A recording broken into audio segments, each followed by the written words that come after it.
Out of all of the popular places to farm items in Diablo 2, Pindleskin is one of my favorites. It's one of those places where you can just turn off your brain and farm. In this video, I'll be killing Pindle 1,000 times looking for some endgame gear upgrades, but specifically Griffons Eye. I'll be doing these runs online during the Season 3 ladder on Players 1 difficulty with over 500% magic find and with an average runtime of about 45 seconds. With all that out of the way, let's get into it. For our first drop on run 53, we have a set diadem. It could have been a Griffon's Eye, but we just got unlucky.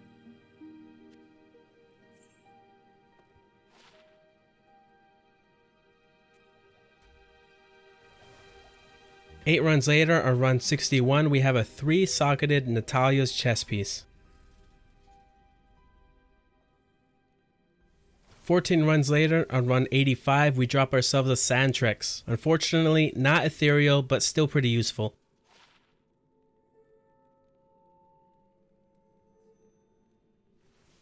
A handful of runs later, on run 118, we managed to find a set amulet, which will belong to the Talrasha set, one of the more useful drops to find, and even a gear upgrade when paired with other set pieces. About 6 runs later, on run 124, we drop ourselves the Redeemer, one of the most powerful scepters in terms of physical damage, but also useful for its skill bonuses. 15 runs later, on run 139, we find a set reinforced mace, which will belong to the Heaven's Brethren set. Not very useful, but still a pretty cool find. A little while later, on run 201, we find a unique Tomahawk Razor's Edge, a very powerful unique axe useful for Whirlwind Barbarians and other melee characters. 4 runs later, on run 205, we find a set Balrog skin, Sasabi's Ghost Liberator, another item that is not very useful but still a cool drop. 9 runs later, on run 214, we find ourselves a Doombringer, another great weapon for Whirlwind Barbarians and melee characters in general, since the increase to 20% max life is very useful. Over 100 runs later, on run 326, we managed to finally grab ourselves a unique amulet. Unfortunately, this turns out to be an Atma Scarab.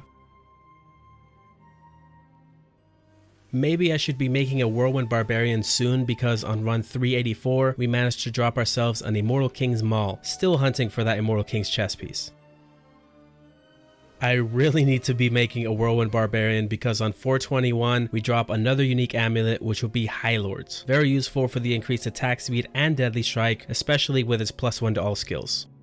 Around 76 runs later, on run 497, we managed to drop a rare Circlet, which rolled pretty decent stats for a martial arts assassin. On run 511, we drop ourselves a set Grand Matron bow, which will belong to the Mavina's set.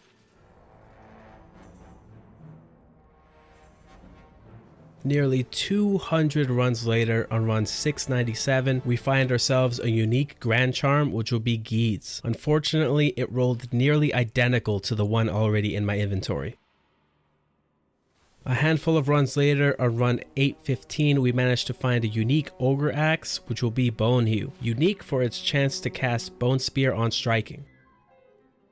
About 57 runs later, on run 872, we find some rare gloves, which seemed pretty great, but didn't roll the correct skills for my Lightning Fury Amazon. 30 runs later, on run 902, we managed to drop our second Mavina's set bow during these runs.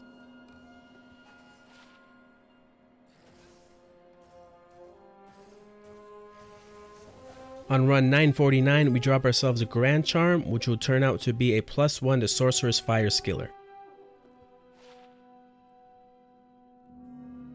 And on our last drop during these runs, we find a Soul Drainer, great for its ability to lower enemy defense and for its mana leech.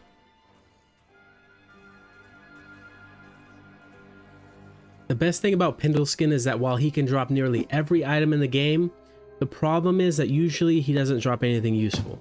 Thankfully, after killing him 1,000 times, he did drop some useful items for me, with the Talrasha's Amulet, the set Diadem, which could have been a Griffon's Eye. I'm still disappointed about that. And a Fire Skiller. If you like this type of content, consider subscribing so you can stay up to date with any Diablo content I make. I upload weekly every Friday, and with Diablo 4 releasing soon, I'll be making Diablo 4 content along with my Diablo 2 content. Thank you all for watching. My name is Artos, and I'll catch you guys on the next one.